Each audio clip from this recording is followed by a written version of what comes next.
What's the easiest choice you can make? Window instead of middle seat? Picking a vendor who sends a great gift basket? Outsourcing business tasks you hate? What about selling with Shopify?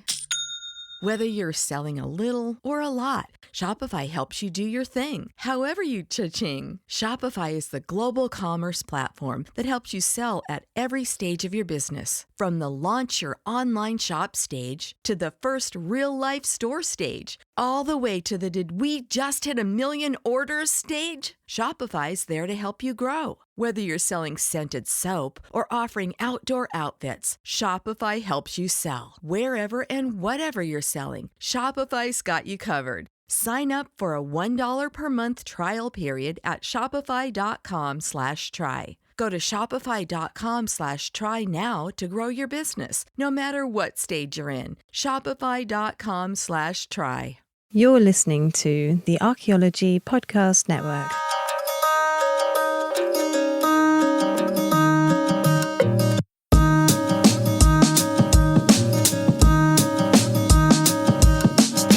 Hello everyone and welcome to ArchaeoAnimals. This month's episode we'll be talking about horses, and here with you is, as always, Simona Falanga and Alex Fitzpatrick. And there's also a wild Tristan lurking in the background. Sorry, I don't. That's not actually what I do. You do have a horse face, though.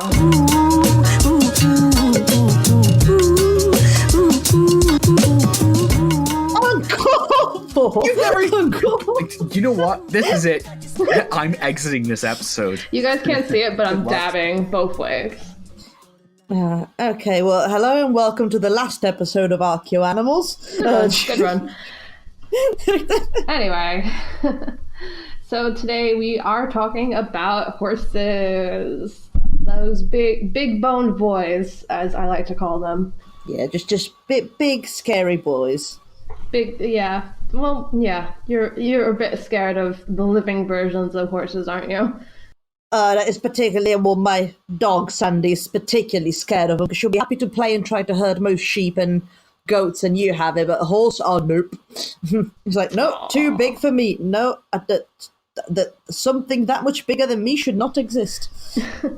Well, so for this episode, let's start pretty far off into the distant past to kind of talk about, where horses come from, what are these ancient horses that we have, our modern day horses come from. So, Simona, do you want to talk a bit about that? Again, with horses, because actually it's something I didn't really know an awful lot about.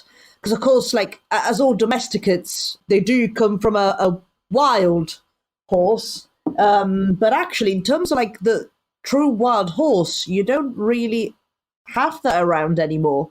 So, like, the original, like, Equus ferus, of course, the domesticated variety being Equus ferus, that domesticus? Yeah. I'm just going to get, like, lost in a nomenclature rabbit hole. But the true wild horse, I believe, like, it's not really around anymore. So even like the ones that we call wild horses, like the Mustang in North America, like they're actually domestic horses that have gone feral for a number of generations. Like now they're sort of colloquially referred to as wild, but they're not truly wild. Huh. I actually didn't know that. That's really weird. Yeah, because like from what I could find, like the only one that's really around, so that's considered a wild horse, is the Przewalski horse. Mm-hmm. So it's the one, like, you must have seen it, so it's the cream-coloured one with, I don't know what the term is for it in English. It looks like it's got a bit of a mohawk thing going. So it's a pretty snazzy horse. Yeah, I think I know which one you're talking about. But yeah, that's super interesting. And I guess it says a lot about human domestication in general and just kind of how widespread it ends up becoming. Yeah, because they'll be like, with them, I say, we don't need the wild one anymore. I guess much like the aurochs. They're like, we got the nicer, more docile cattle. Oh, bugger the aurochs. But the thing, though, about the Przewalski horse is actually, like, because sort of in imagery, because this species sort of is a dead ringer for, say, like a lot of the Paleolithic cave art that you find like in Lascaux and Chauvet. Mm-hmm. Like all the depictions of horses look an awful lot like the Przewalski horse.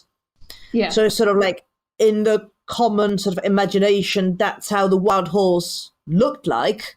Mm-hmm. But it turns out that so apparently recent genetic studies have proven that our domesticated horses is not related to the Przewalski horse at all. Huh. And in fact, this one, I'm just going to stop saying Przewalski because otherwise you're going to have to make a drinking game out of it, is actually a subspecies of the wild horse. Although apparently that's being debated because some people want it to be a species in its own right. But that's a rabbit hole for another day. Genealogy stuff with animals is so confusing to me. It's not even funny. I don't know how people who work with like ancient DNA and genetics deal with it, to be honest. Hats off to them because I haven't got the slightest clue. The true heroes of archaeology, of course. Going back to one of our favorite questions on this podcast, how do we identify horse bones? And to be honest, I find horse bones to be super problematic, and they should be called out because a lot of times, specifically when they're super fragmented, they look exactly like cow bones, and they're the bane of my life sometimes. Well, because the size sort of is about right. Because if you think of them nowadays, where I think, then again, like our horses now, no, they are a fair bigger than cows. They're a fair bit bigger, aren't they? Or taller anyway. For the most part, yeah. But the things like if you go back sort of like to antiquity, you find that they're about the same size. Sometimes you even find some horses that are actually smaller than some cattle. And so I think so size is really like not a dead giveaway at all to distinguish between horse and cow. It'll just be some very specific like elements which are diagnostic, which again will not necessarily be preserved in the archaeological record. Yeah, because it's if the one thing you should learn, if you learn one thing from this podcast, it's going to be the fact that zooarchaeology is never as easy as you think it is. Instead of getting those beautiful, well-preserved bones, we usually get fragments. So, like, my biggest pet peeve of assemblages is that I always end up getting, like, cow/horse rib fragments, and I always find that so hard to differentiate between the two if the head of the rib isn't there. Can you even, like, how reliable is that? Because usually with ribs, I just go, nope. That's my approach to ribs. I mean, like I said, if you have the head, like the whole rib, if you have the head of the rib, usually you can kind of differentiate to a point, but yeah, most of the time it's just like, those are ribs. Yeah. Cool. But, I mean, there are some elements of horse bones that are different, at least from cows. Like, if anyone's wondering why we're just talking about horses and cows right now, it's because, I mean, come on, we're not going to be mixing up horses with cat bones. I hope not. Not with that attitude. No, that's true. Dream big, Alex.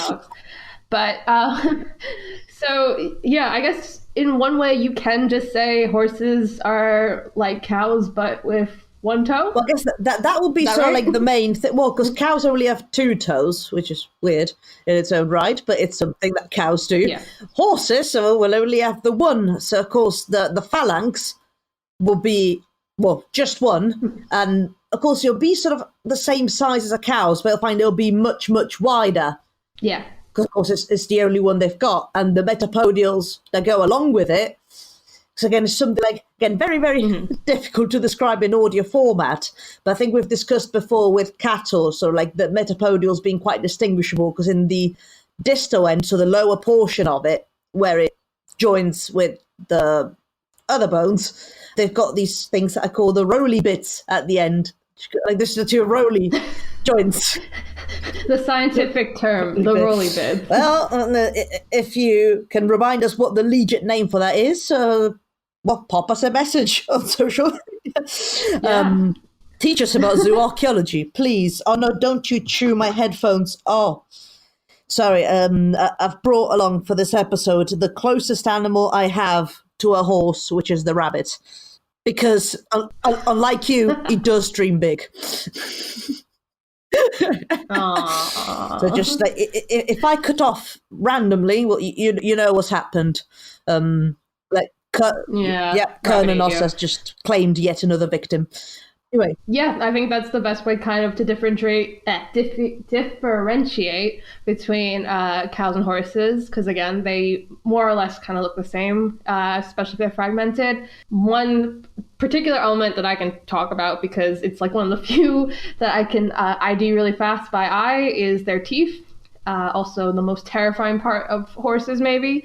So cow molars, if you ever look at them, they're very broad. They have this like kind of wavy shape about them, and then horse molars are just like these horrible rectangular, terrifying things. Just horse teeth in general are pretty bad. yeah, but again, like a dead giveaway, because I think like as far as cranial elements are concerned, well, if you've got most of a cranium, it's quite easy to tell the difference between the two.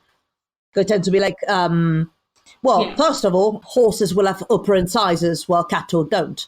So that'll be one thing, and be a lot more elongated, but in a way like more slender at the top, because cow skulls tend to sort of get wider towards the top of it, while sort of the horse is like longer, but sort of more slender throughout. And I guess another one that we didn't mention is the astragalus, because that's also very different. Oh yeah, Of course, favorite. because of course, as we discussed in the previous episode, usually the ungulate, so like am I even pronouncing that right? Ungulate, that's undulating, no, ungulate. Never mind.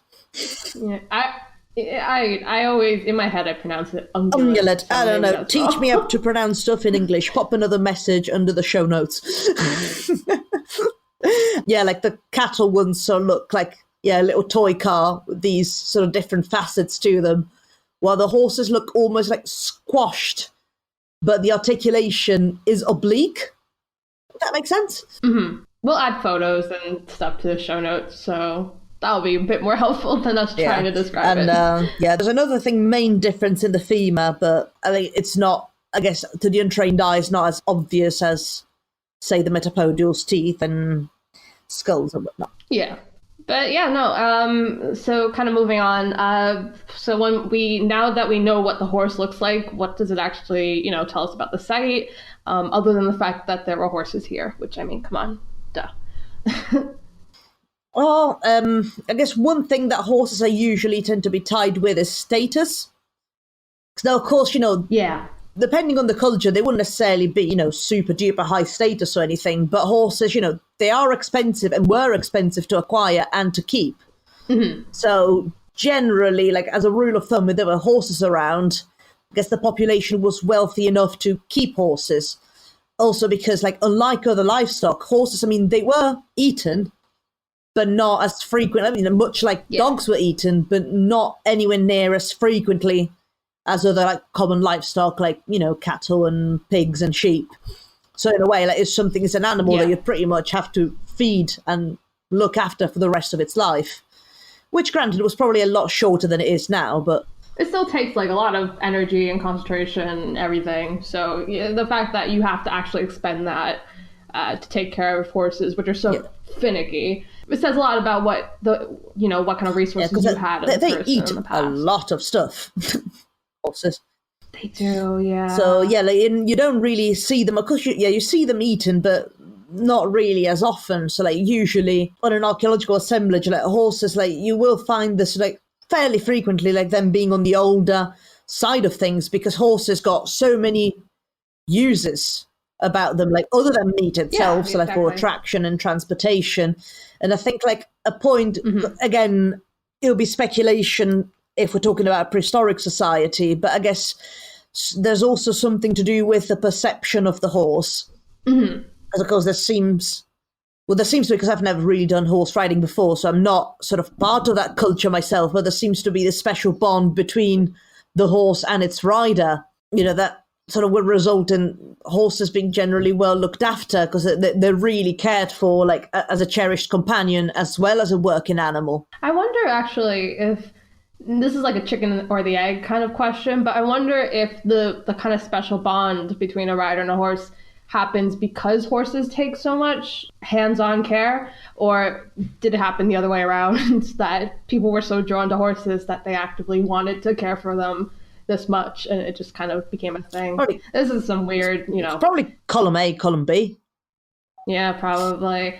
I mean, that was like my favorite thing ever about archaeology is kind of thinking about how people in the past saw, other things like animals or like horses. Horses are so used and well utilized as beasts of burden in warfare, plowing to get from one place to another relatively fast. Like, you can see why they become so valued. Yeah, more especially, I guess, warfare, they have been extensively used for that. And Yeah. again, I'm just going to do the thing where I bring it back to Roman zoo archaeology. It's usually if you got a site and you got a very high concentration of horse and also cattle, by the way, those tend to be found very frequently on military sites. Yeah. A lot of horses, which fair enough, but also a lot of cows. That is weird. They're just, I don't know, I guess a lot of mouths to feed, so you just brought a load of cows in. I don't know. There's probably a reason for that I've not read. And you can probably use them as beasts of burden up until the point where you eat them. Or they drop, I guess.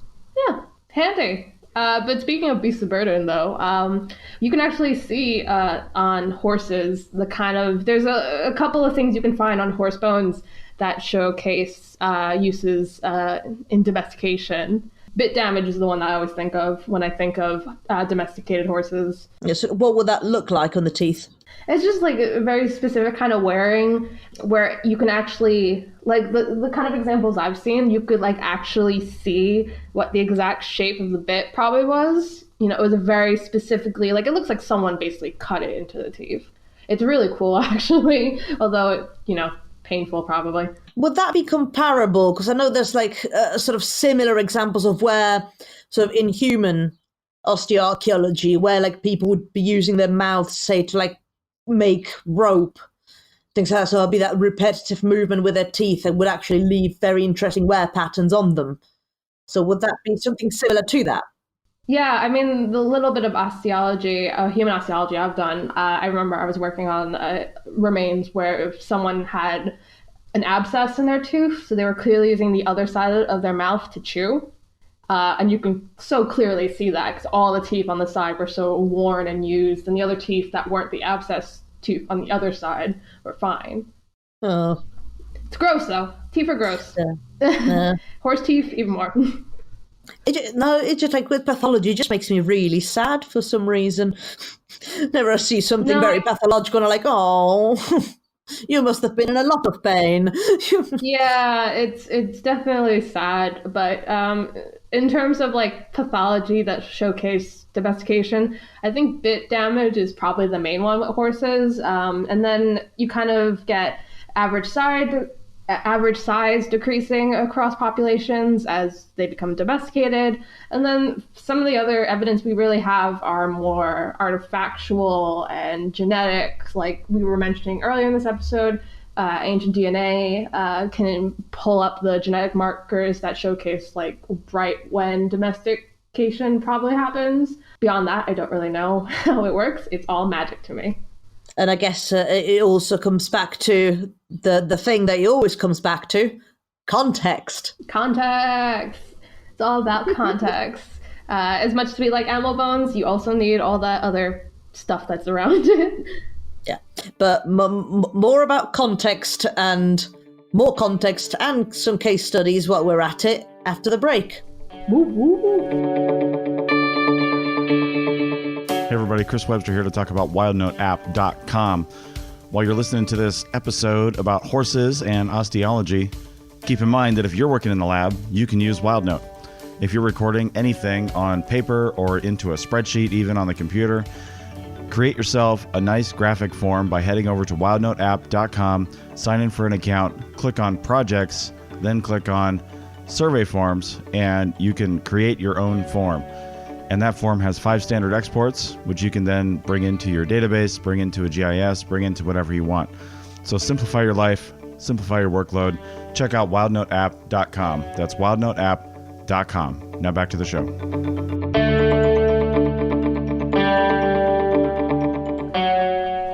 America. We are endowed by our Creator with certain unalienable rights: life, liberty, and the pursuit of happiness.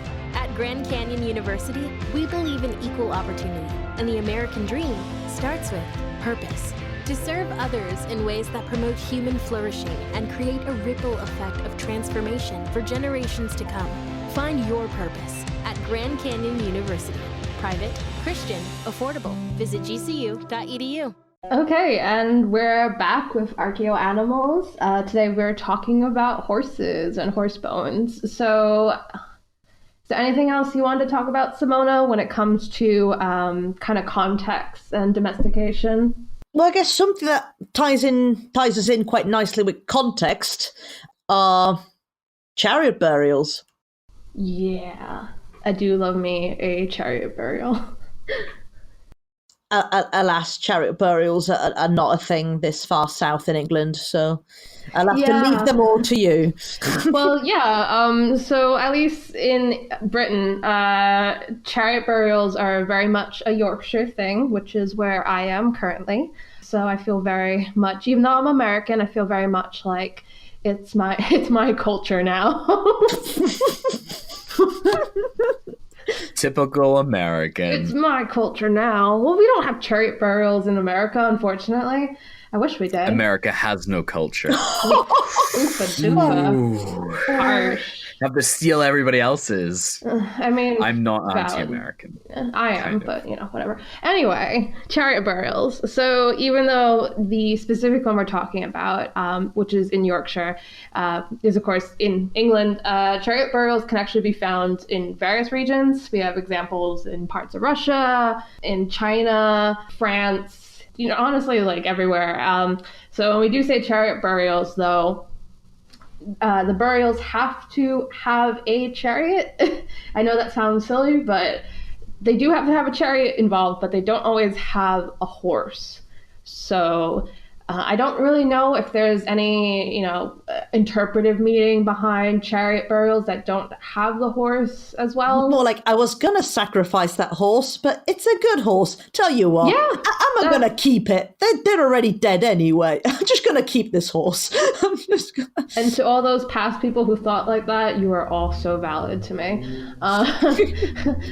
You'd be like, I don't really like the chariot, but this is a really good horse. But it's a waste of a horse. It is. Although there's some really nice chariots that get, and I mean, most of the time, not always, but the chariots usually are kind of destroyed in some way, which kind of goes into this kind of idea we have with the Iron Age, at least in terms of fragmenting and breaking items like pottery or weaponry when you go to bury it. But then do we know for sure that it was broken sort of as a part of the position, or something, like this chariot is buggered anyway, we're just going to bury it here? That's true, actually. Yeah, it could have been like, maybe that's how it started. Like the first person to do a chariot burial was like, oh crap, I broke my chariot. And then he's like, might as well make it a thing. I'm just thinking of all, like, I don't know, these like a very stingy human in prehistory have to like a burial with full honors, be like, well, I could bury this person with that brand new chariot. That's a way. I'll just put this broken one in, and the horse. That's a waste of a horse. I'm not gonna keep the horse. No one will ever know. I mean, they'll know like 3,000 years from now, but we'll all be dead by then. It doesn't matter. He's like, I promised Charlie that I would bury him with my best chariot, but and also I'm going to take the horse, so whatever. Bye. But there you go. So, we just revolutionized British prehistory. Yeah, PhD, please. But yeah, so in Britain and in continental Europe, chariot burials are more associated with the Iron Age. In continental Europe, I believe it's mostly associated with the Hallstatt period in the Iron Age, and in Britain itself, it's more associated with the Arras culture, which is Middle Iron Age, and it's mostly in the East Yorkshire area. So There's a lot of not just chariot burials, there's a lot of barrow burials, things like that happening. But yeah, other than that, I think there's not as much on chariot burials in terms of, specifics of interpretation, for what I understand. It just seems like, you just get buried with your favorite horse.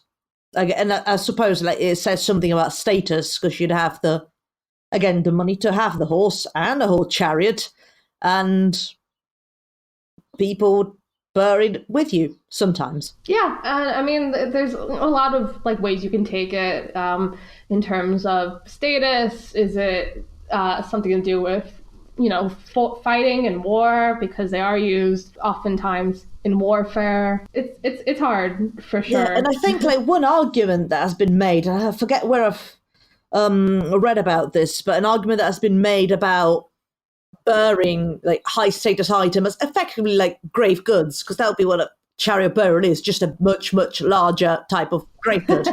A really big one, yeah. Will be in a way to keep certain objects sort of exclusive and keep them high status, because if you bury them in the ground, they'll be less around, so you still maintain them as high status items because you have a few removed from circulation. So capitalism. It's like Iron Age capitalism. Constantly ruining everything. I understand now. Can I quickly interject? It's not capitalism. I know. I'm sorry.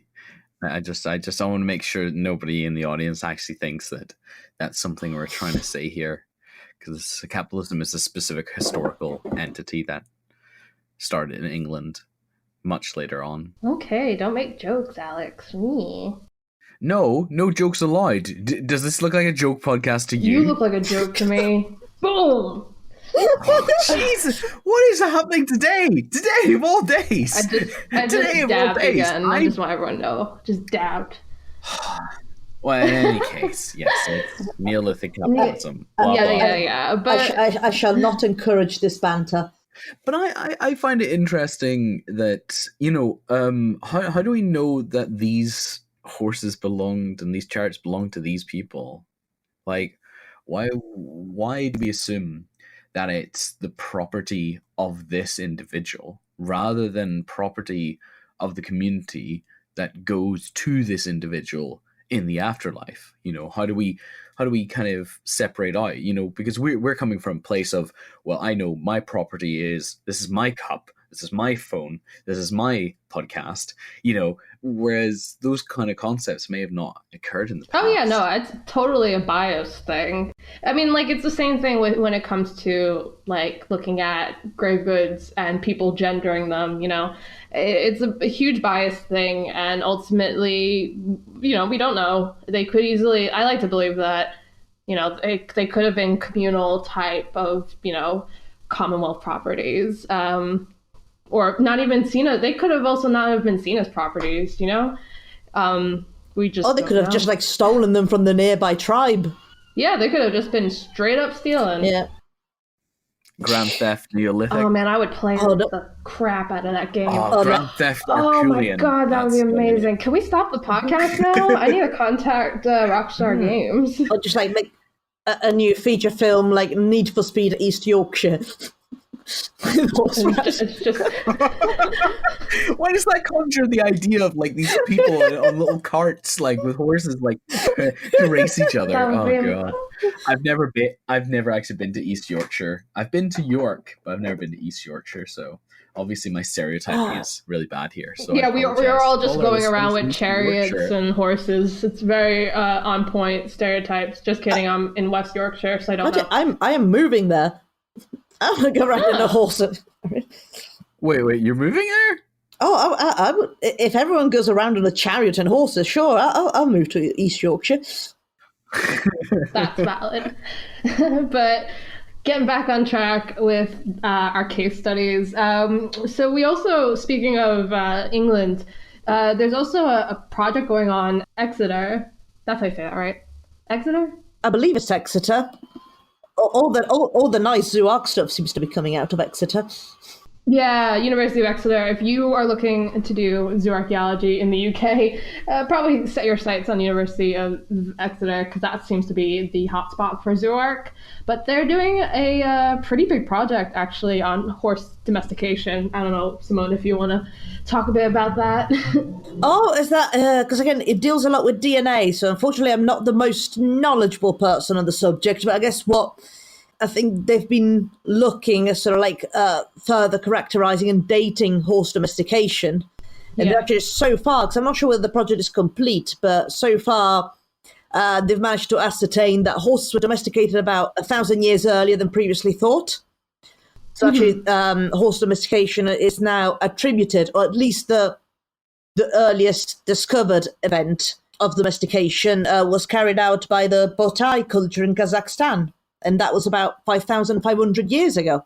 Yeah, it's absolutely wild. But then, of course, And it's with all the ifs, like presuming, that there would have been other domestication attempts elsewhere in different time periods, probably even much earlier, and they either didn't work or they worked. We haven't found them yet.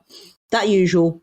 Yeah, but I mean, this project is huge, and it's not just looking at the genetic markers. They're doing all sorts of kind of archaeological analysis. One example being lipid analysis. They're looking at pottery that they've found, so that's like contextually close to when horse domestication would have started. And there's horse milk residue on the pottery, which is drinking horse milk was actually still practiced in Kazakhstan. I didn't know horse milk was a thing. You live and you learn. Yeah, no, it is apparently. I actually didn't know that until I looked into this project. But I mean, that's also a great example of kind of drawing on to, kind of oral tradition, ethnographic elements, which you shouldn't, of course, rely on. But sometimes, like in this case, could actually be really enlightening. Yeah. Well, ethnography is very insightful. It's just there's a time and a place. I wonder what horse milk tastes like, though. Ooh. That's the exact reaction you should have to that question, to be honest. If any of you drink or have drunk horse milk, please leave a comment under the show notes. I'm lactose intolerant, so I wouldn't know. Oh, yeah. Well, to be fair, being lactose intolerant should technically be the norm. It's just us being a bunch of weirdos still drinking milk into adulthood. Yeah, milk's gross. Anyway, some other stuff that's come out of this project, the idea that there's been selective breeding of horses, because, again, we're not genetic experts, but from what I've seen with this project, they've been able to flag up markers showing, differences in the musculature structure of the horses, how ideas of like how fast they must be going. So there's a selective breeding going on while they're domesticating them. And apparently one of the things that they think about is that horse domestication possibly came out of hunting wild horses, which I've actually never heard of until this. And it makes sense that a lot of meat, there's a lot of like wild horses running about. You probably tried to hunt them. Yeah, and I can understand after a while you're just kind of like, I am really tired of just running after these horses. We might as well just domesticate them. Well, because you would all it falls into that same sort of, well, at least how we think sort of domestication came about, like with that whole, you hunt the adults and you coral the young. And then you realize, oh, they're kind of cute. I'm going to keep this one. So cute. and one thing led to another.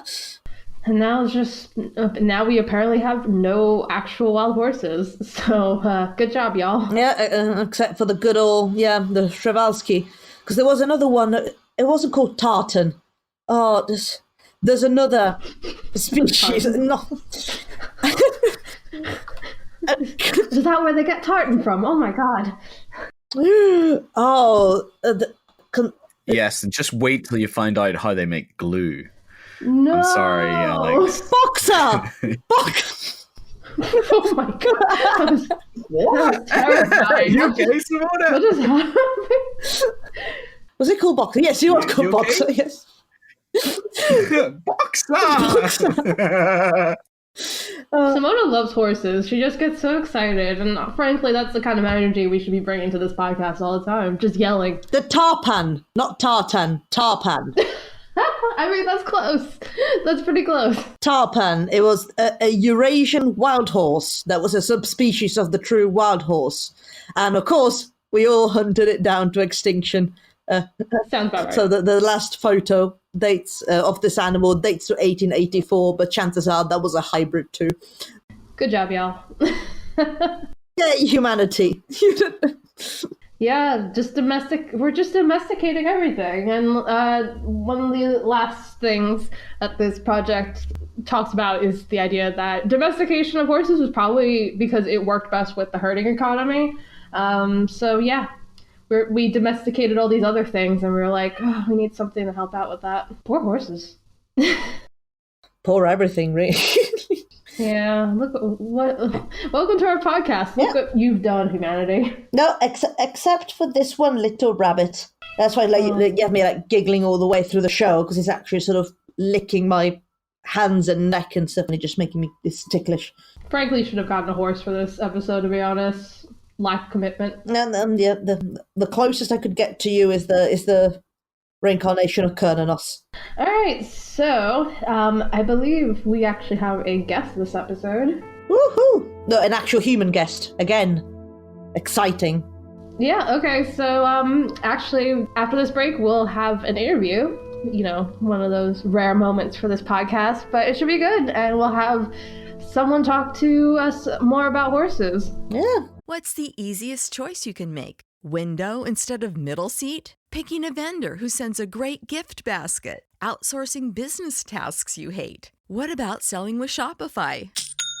Whether you're selling a little or a lot, Shopify helps you do your thing, however you cha-ching. Shopify is the global commerce platform that helps you sell at every stage of your business. From the launch your online shop stage to the first real-life store stage, all the way to the did we just hit 1 million orders stage. Shopify's there to help you grow. Whether you're selling scented soap or offering outdoor outfits, Shopify helps you sell. Wherever and whatever you're selling, Shopify's got you covered. Sign up for a $1 per month trial period at shopify.com/try. Go to shopify.com/try now to grow your business, no matter what stage you're in. Shopify.com/try.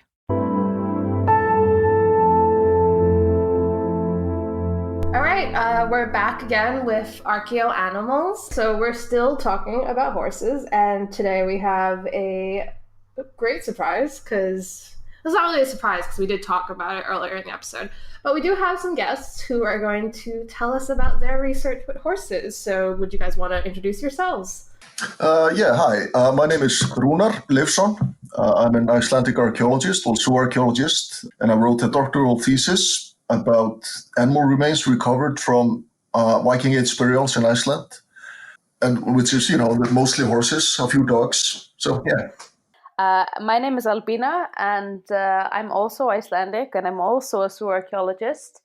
And I've been working with Runar on some horse ancient DNA work, and I'm also doing my PhD on the archaeogenetics of Icelandic horses and sheep. That's a bunch of big words that I don't really understand. So maybe to start off with, let's kind of explain a little bit about what exactly those big words mean. So what me and Runar have been working on with lots of other great collaborators is doing genetic analysis on Viking Age horse bones from Icelandic burials. So then we, but Runar has, now I'm explaining Runar's work while Runar listens. So Runar has done all this, sort of done the basic zooarchaeological recording of all the material, and now we're using that to then go and select samples and do ancient DNA on those samples to sex the horses. That's one of our recent publications. And then we can also look at phenotypic traits, so like the colors of the horses, what kind of gaits or like different types of walking they can do, and like stamina and different things, as well as sort of where they originally came from. Oh, wow. So you're going to have to forgive me because I'm a very old school zoo archaeologist who just kind of stares at bones and measures them. So I don't know any of these fancy pants science stuff that y'all do. So, I mean, you should be glad, though, because I sexed the horses, by eye, by, examining canines and the mandibles, on the morphology of the pelvis and so on. And I found that, all the animals that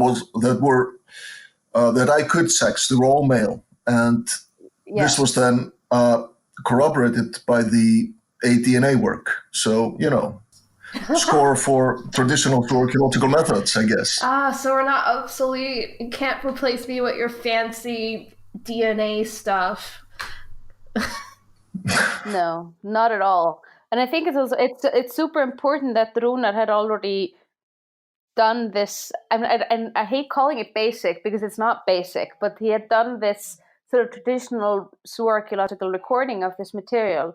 And that makes the sampling much easier and the questions we can ask of the material much more interesting. And then sort of the ancient DNA, it adds to the story. It does not replace the story, So, and for example, for a lot of these horse burials, they're very badly preserved, or they were excavated, or not even really excavated. Yeah, found 100 years ago or more even. And a lot of times, they only kept really few bones, or the bones have been lost throughout, the years. So we could also sex some animals that Runar couldn't sex because the bones just weren't there. So it's really a way of getting more information from fragmentary data and to add on top of the sort of traditional zooarchaeology. The traditional zooarchaeology is still so important and really the basis of all of this. I don't know, I don't like calling it fancier, but these sort of newer methods that can also tell us lots of things that the zooarchaeology can't tell us.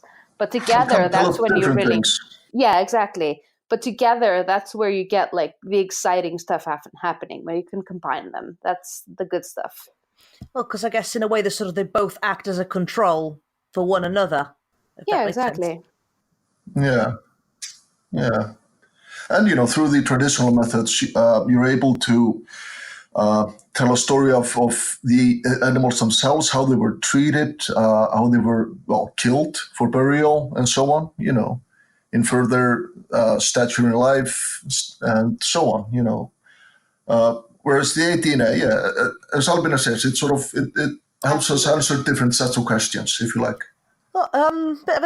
Well, not so much an odd question, but as some of the listeners may be aware, Albina has joined us before in an episode about sheep and goats, and she's talked about the sheep side of her research. And I remember you mentioning, Albina, the sort of sheep in Iceland, so they're quite peculiar in their own way and in the way they look, because they've been brought over in one way or another, and so that your research sort of focuses on that, and they've sort of remained isolated for an extensive period of time, making them looking quite unique. So that is that applicable to Icelandic horses as well, then? Yeah, so I think that's safe to say. The Icelandic horses, I think that modern horses would not really stand out in a herd of Viking Age horses, because there have been little improvements. Most of the improvements have been made in the last century, so they're a little bit taller now than used to be, a few centimeters. But the Icelandic horse is, of course, its own breed with direct roots back to the Iron Age. And so, yeah, it has been isolated for a long, long time with its own specific gaits and so on. And I mean, yeah, we don't really know specifically. We know broadly that the Icelandic livestock animals come from Europe, but we don't really know specifically which regions they come from. And we also don't know sort of the traditional idea has always been that, people brought lots of animals here, in the 9th century or 10th century, and then there was no movement of animals after that. but I actually probably think that's like an overly simplistic view of things. But that's a thing that we can hopefully tease apart a bit with the genetics, which we could never really do with zooarchaeology. But also, like, isotope studies can also be really valuable in that sort of arena. So. Yeah. And we do see, I mean, there is some size variation, for example, in the Viking Age population, which might be due to individual variation, but it might also be due to, horses of different populations being brought to the country. But yes, this would be really exciting to delve into with the DNA work, to try to tease out these different populations. So Runar, why don't you, since you've been working on this kind of stuff for a while as part of your thesis, if you want to expand a bit more about like what the main results of your work has been? As I say, my thesis was about the animal remains recovered from Viking Age burials in Iceland, and this is the first work on this topic in which a comprehensive analysis of the actual animal remains themselves, the animal bones, is used as a basis for interpretation. It had been sort of a known fact, if you like, for a long time that Viking Age burials in Iceland are really defined by the presence of horses. There are just so many horses to be found in these burials. And so this was like the Icelandic tradition, which I found not to be entirely true, but maybe we'll get back to that. So I had analyzed essentially the entire animal bone assemblage, and this is dating, the oldest bones that date were excavated in the 19th century, so 1800 something, and then right up to 2012. A few more horses have been added since then, but in total, I guess, we know about this 150, 160 horses. We know of, 150, 160 horse graves with a total of maybe, 175, 180 individual horses in them. So, and this means that, horses were deliberately killed and deposited into at least, 40, 50% of all known Viking Age burials in Iceland that we know of today. And we know that, horses become more common in recent investigations, in recent digs. So, they are less commonly found in, 19th century excavations, which, leads us to believe that they are even more common. People back in the day in the 19th century maybe weren't picking up the bones or finding them really interesting, or I don't know, but they tend to be more common in more recent digs.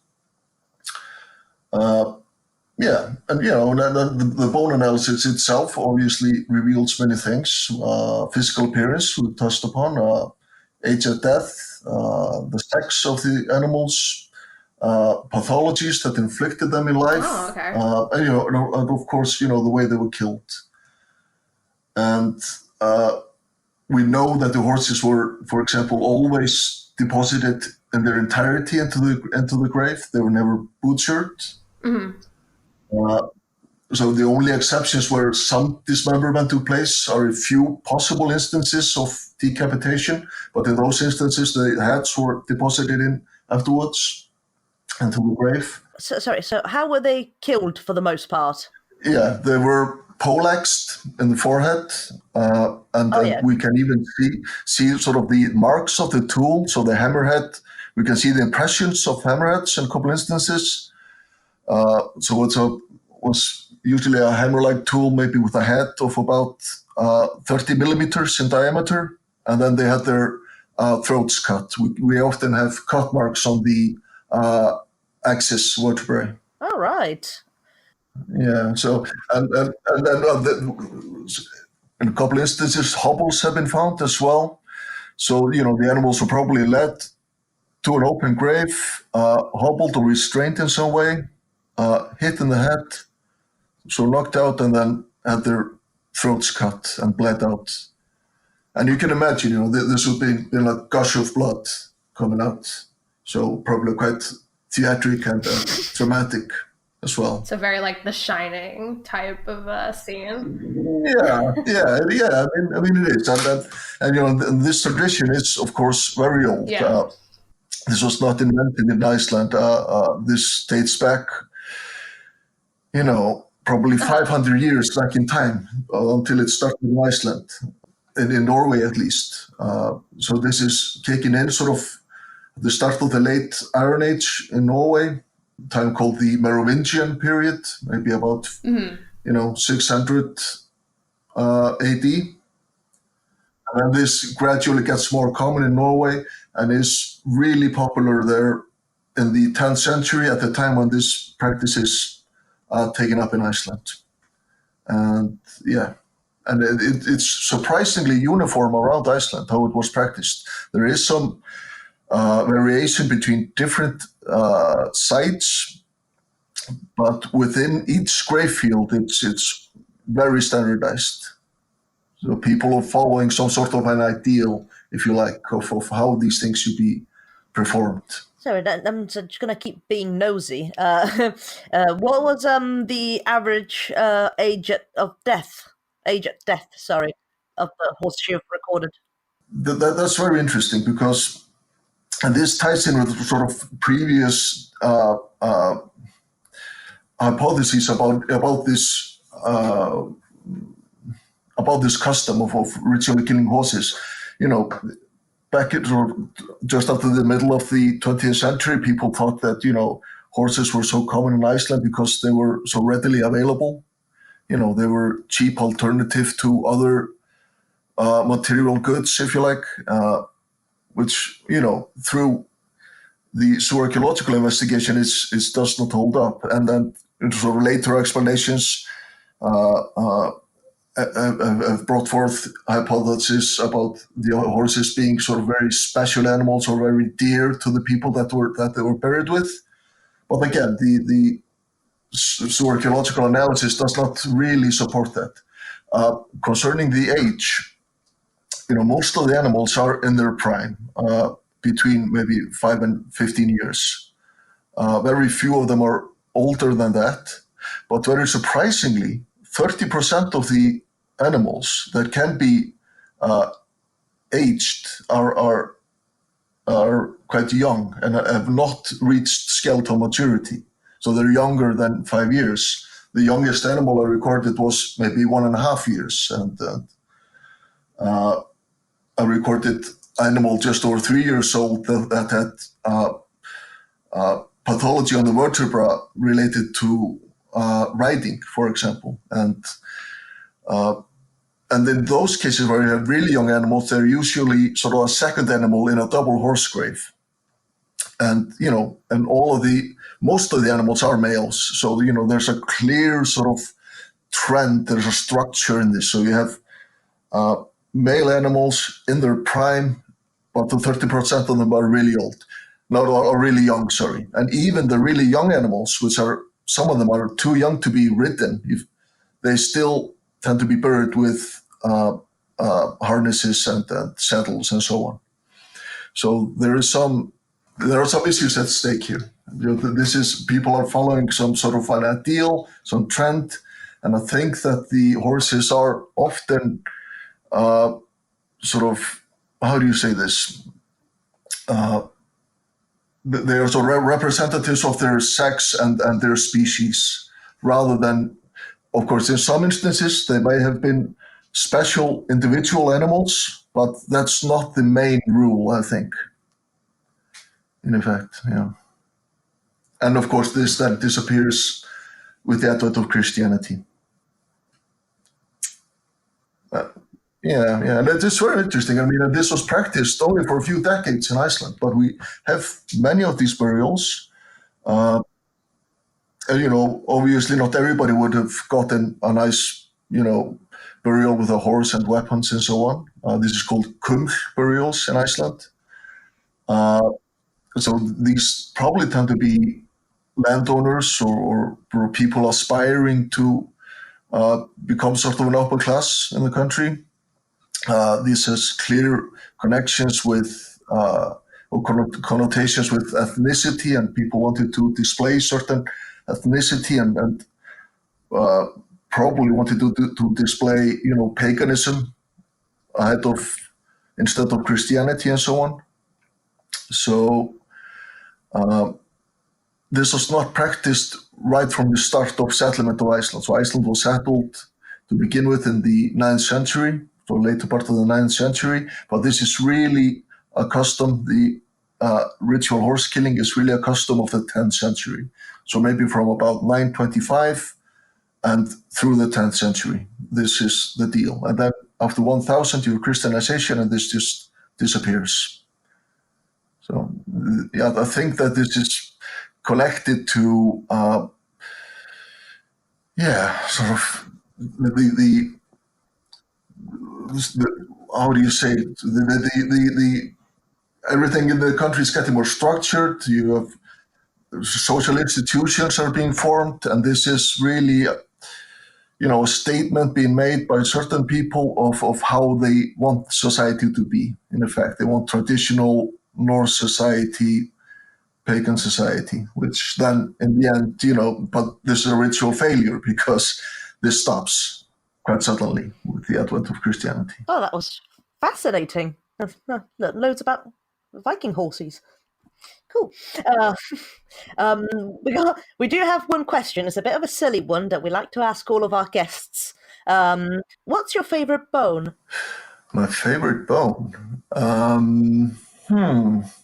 It's a really good question. You're like, what's a bone? I don't know what bones look like anymore. I don't know.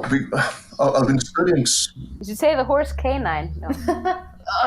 Or horse canine. Well, or I don't know. Maybe the axis vertebrae, because I've been looking at so many horses, and this is one I had to routinely check very closely because of cut marks. And yeah. That's a really offbeat choice, Runar. That's a good one.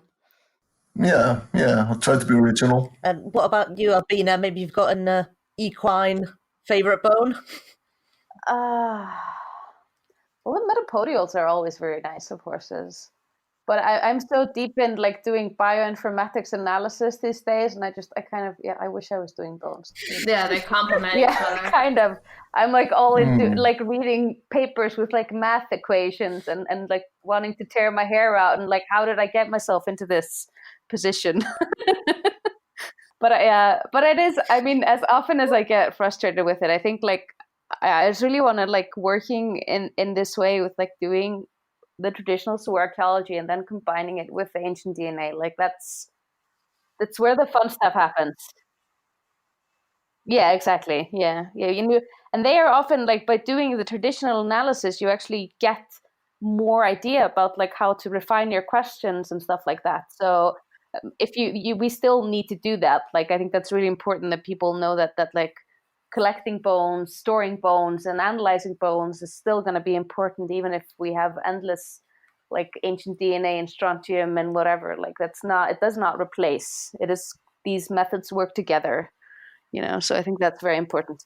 Yeah, they do. Yeah, I mean, you have to work with the old dusty bones themselves, But it's also interesting. Yeah. I mean, what Runar did. I mean, again, very traditional zooarchaeological analysis on this material. That there was a German guy that looked at them in the 60s, and then nobody had really gone through and just done the analysis. And then by doing that, that's Runar both lays a foundation for further interpretation, and obviously also interprets the material himself. But the data analysis you have to start with the data, and then you can start build the theories on top. What had kind of been happening is people have been doing all sorts of theorizing, but they didn't really have the data. And technology progresses and so on. Just very sort of anecdotal data. Again, a zooarchaeologist had not looked at this material, so. Yeah, you need the bones of it, really. I believe Tristan has one final question. We have to let the producers ask a question, or else he doesn't let us do the podcast. This is again examples of the kind of bullying threats that I get on this show. So, Runa and Albina, thank you very much for coming on the show. I have a final question that's a little less about bones, and I'm just totally interested. You said about how a lot of the time you're what you're finding is kind of changing people's ideas about the history in places like Iceland. What is the public archaeology like in Iceland? What is the outreach like? What have you done, or what do you know of? The outreach, I don't know. I mean, there is a popular journal, I guess, where people write, but I think that archaeologists need to be a lot more open about writing about their research and reaching out to the public in general. Should there be an Icelandic language podcast for archaeology? That's a really good idea. Yeah. Well, I just don't speak any Icelandic. Well, I think the issue is that, I mean, I disagree and agree with you, but we can always do more outreach, and but I mean, we do, like, there's an open lecture series every spring about archaeological research, which is open to everybody, and it's recorded, so people can watch it on YouTube as well. I think Icelandic archaeologists are pretty good about, like, coming on the news and discussing their research and stuff like that. And because, I mean, Iceland is small, so it's more accessible to do that. No, that's true. But still, there are some really rooted ideas about history and how, and how things turned out, and they're always quite, connected with even nationalism and so on, and sort of the official narrative of things. And I think that archaeology can really impact that. No, I think we do need to do better. But it needs to do more, I think. But there is, I mean, there's also quite, like, a lot of archaeologists and archaeology companies and projects have Facebook pages, and Facebook is very popular in Iceland, so that's also a good. But it's not like in the UK, for example, where there's much more sort of tradition of volunteer archaeology and stuff like that. There is no tradition for that in Iceland, so it's sort of very much. I mean, in some ways, archaeology in Iceland is a really young discipline. I mean, up until 2000, there were really, like, there was a handful of people working in the field in Iceland. And even now, I mean, there's a little bit over 100 of us now. So, wow, asking the heavy questions at the end, huh? Yeah. But yeah. Well, you have to find ways of, like, engaging the public. That's, interesting, but still leads to good science and stuff. So yeah, it's a balancing act. So. Well, thank you very much for answering that, and I'm sure we can include some links to stuff in the show notes. I think that wraps up another episode. Thank you, Albina and Runar. Thank you so much for coming on. And thank you for, telling us all about your amazing research, which sounds great. And again, we'll have links to all of your publications and stuff in the show notes. And that's us for another episode of ArchaeoAnimals. Bye. Yeah, we'll see you next time. Bye.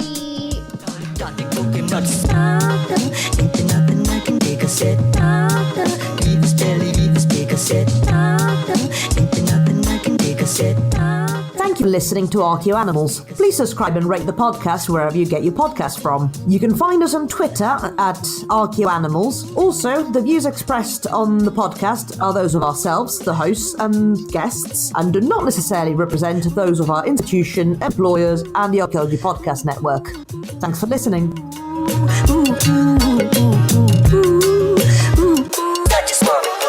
This show is produced and recorded by the Archaeology Podcast Network, Chris Webster and Tristan Boyle, in Reno, Nevada, at the Reno Collective. This has been a presentation of the Archaeology Podcast Network. Visit us on the web for show notes and other podcasts at www.archpodnet.com. Contact us at chris@archaeologypodcastnetwork.com. Thanks again for listening to this episode and for supporting the Archaeology Podcast Network. If you want these shows to keep going, consider becoming a member for just $7.99 US a month. That's cheaper than a venti quad eggnog latte. Go to archpodnet.com/members for more info.